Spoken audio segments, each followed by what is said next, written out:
Hello, friends, and welcome back to Malicious Compliance Stories.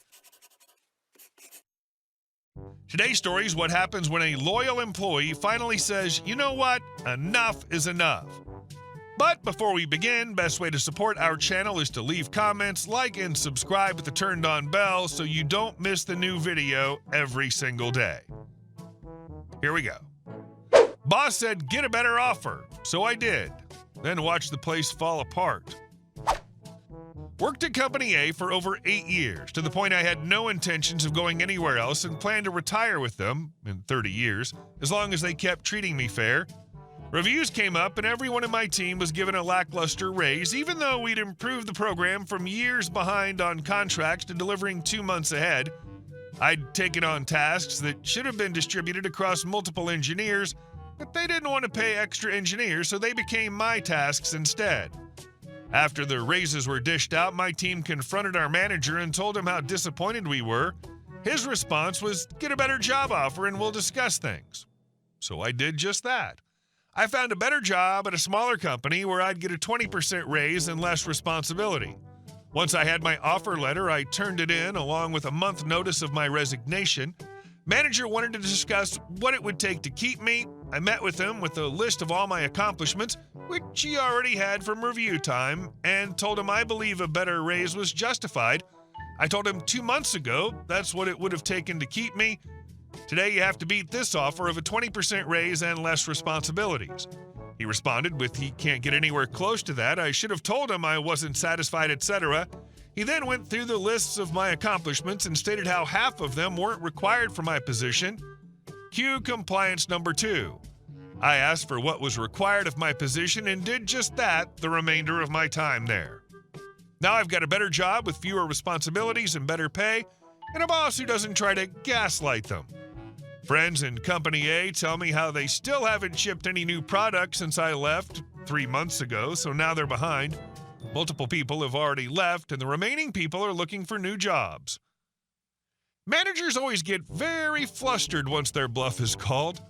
Just pay people according to their value to the company. Don't insult their intelligence, and do your own job as a property manager, and you'll have far more happy, productive, and loyal employees. And our second story. Karen, I'm not an HOA member, and there are 100 mice in your bed. I was living a pretty chill life in a small town in Oregon, in a house that used to belong to some distant relatives of mine. It was late May of 2015, spring warmth had just kicked in, and everything around was turning green, and I decided it was the perfect time for a little staycation in my own backyard. Reading books, listening to birds chirping, and finally ditching my pipe smoking habit. At least that was the plan, except my neighbor Karen had some different ideas. She was the president of the local HOA. Honestly, I had no clue what all those rules and regulations meant. It was pages and pages of legal nonsense, and according to my documents, my house wasn't even part of their association. But Karen was convinced I was mistakenly refusing to pay fees and follow their rules. She kept insisting that she had proof, some papers with signatures from the previous owners, my relatives. What really drove her nuts was that I'd occasionally step out onto my porch with my pipe because she'd managed to push through a rule that completely banned smoking in or around HOA members' homes. Truth be told, I'd been thinking about switching to e-cigarettes or even a vape for a while. I like the smell of pipe tobacco, but my health mattered more, so I planned to quit the pipe habit anyway. But that didn't seem to matter to Karen. She was out for a fight and wanted to lecture me. Every time I so much as stepped outdoors, she'd pop up from the street or behind the fence waving some paperwork and yelling, "Smoking is banned here! This is HOA property! You're violating our bylaws!" And I'd calmly respond that I wasn't part of the HOA and she could take it elsewhere. One day, the absurdity of the whole thing really peaked. I own a small snake, a python that someone gave me a long time ago, and I've kept it as a pet ever since. I have to feed it mice, which I buy at local pet stores in small batches. That day, one particularly lively mouse escaped from the container right by my porch and bolted into the grass. I was just thinking about how to catch it when Karen showed up at my door, ready to deliver her latest sermon on my terrible influence on the respectable HOA community. And right at that moment, the mouse darted out of the grass and scurried right past Karen's feet. She screamed so loudly that you could probably hear it in the next state, and she tore off like a cat on a hot tin roof, jumping around as if the grass itself might swallow her. I almost burst out laughing.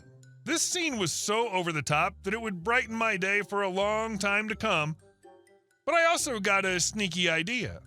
If a single mouse terrified Karen that much, how would she react to, let's say more of them? Sure, it was a petty revenge plan and not exactly the most mature thing I've ever done, but at the same time, I felt she had it coming. So one evening, I drove over to a big pet store in a nearby town and bought 127 feeder mice. They come in bulk for people with snakes or other carnivorous reptiles. Yeah, that number was random, but it felt big enough to really make a mess in Karen's yard. Around 2 a.m, I quietly opened her gate and let those mice loose on her property. I could only imagine the chaos she'd find the next morning. But given how she liked to dress to the nines just to take out the trash, I was sure the surprise would be top tier. My friendly gestures for Karen didn't end there. Instead of avoiding the HOA forever, I started showing up at their meetings regularly. Besides Karen, there was an old guy named Harold. I just called him Grandpa, whom his wife, one of the board members, would drag along, plus a few other retirees who couldn't stand anything even slightly outside their definition of normal. By then, I'd kept my promise to quit the pipe, but I'd switched to a pretty powerful vape. I got this extreme model that I filled with liquids carrying very strong fruity scents. At every HOA meeting, I'd sit in the corner blowing out massive clouds of sweet-smelling vapor, occasionally forming little puffs overhead. Karen was about ready to explode, but she couldn't do anything about it because their no smoking rule was specifically about tobacco. E-cigs were a gray area. Whenever Karen got especially steamed, Grandpa would grin at me and give me a little wink as if to say, "Keep it up, kid, you're getting to her." Thing was, Grandpa turned out to be an unexpected friend. At first, when I came to one of those meetings, he seemed a bit distant, just sitting quietly, nodding, staring off into space. I wasn't jumping into their conversations either, since they clearly didn't appreciate visitors. But one time after the meeting wrapped, Grandpa came up to me and asked, "So what's that gadget you've got, son? Some kind of battery-powered hookah?" I laughed and explained it was an e-cig, or simply a vape. He grinned and said, "I don't smoke, but it seems a whole lot more fun than listening to these ladies chatter on about fences and flowers." And that's how we started talking. One day, he invited me to his garage and showed me a stack of fishing photos where he was holding fish almost as big as he was. I asked him if it was photoshopped, and he just winked. "Who's to say, kid? Who's to say?" Then he told me some wild stories that went something like this. "Back in '72, I hooked a catfish that almost dragged my boat underwater. I fought it for an hour till it wore out. And then there was that winter when I supposedly pulled a trout out of a pond where nobody ever catches fish. The ice was thick, but I drilled a hole, and you know what? Out came the biggest trout I've ever seen in my life. No joke, I swear." And he'd wink every time he was trying to convince me it was all 100% true. Next time I had the chance, I invited Grandpa over to my place and showed him my python. He checked it out with this interesting mix of fear and fascination. He just joked, "Just don't feed Karen to it," although she might be the biggest snake around here. I figured no sane person would do that anyway, but it was a witty comment. That's how we really got to know each other, and he basically became my grandpa figure, always ready with a word of advice. Before long, Karen decided my vape was some kind of twisted form of anarchy or dark magic. She tried to change the HOA rules in secret, but it wasn't easy because their official charter didn't say anything about e-cigs.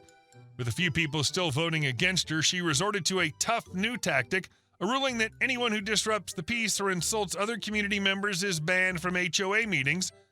She openly singled out me, and for good measure, Grandpa too, for egging me on with his laughter. When Grandpa and I found out we'd basically been banned from meetings, I thought he'd be mad, but he did something else entirely. He showed up at my place the next evening with a small package in his hand. "Here," he said, "some fishing buddies gave me this a while back, but I haven't had strong liquor in ages. It's a nice aged whiskey. Supposedly has an oaky, smoky flavor. If you're giving up real smoke, at least enjoy this." I unwrapped it and saw a bottle of good single malt I'd heard of but never tried. Summer was rolling in, and I finally got serious about clarifying whether my house was part of the HOA. Actual lawyers told me it probably wasn't, because there should have been official registration paperwork that proved my home was under some co-op or association. If those documents existed, they'd be on file with the city. I checked with City Hall, and sure enough, there was no record of my house being in any association. I was tired of the whole saga, so I hired an attorney to send Karen an official letter demanding she stop interfering in my affairs. The letter made it clear. Either she proved my house was truly part of the HOA, or she'd be facing a lawsuit for fraud and harassment. Suddenly, Karen backed down. She showed up at my door looking like she'd just swallowed a lemon and admitted there'd been some mix-up, and apparently the previous owner's documents were invalid. Of course, she didn't really apologize, but she said enough to leave me alone. After that, the HOA crowd stopped bothering me. They definitely weren't eager to see me at their meetings, but I wasn't pushing for an invite. Instead, I came up with a new hobby, letting my lawn grow. I'd never cared much about the state of my grass, but after all the clashes, I figured I might as well enjoy this small victory. I let the grass grow tall until it was practically swaying in the breeze. It looked pretty wild, but I loved it. Meanwhile, Karen, whose yard bordered mine, had to deal with the sight of my little jungle, and it silently drove her nuts. I'd see her walk by my house every day acting like she didn't notice, but the way she clenched her fists and kept glancing over said otherwise.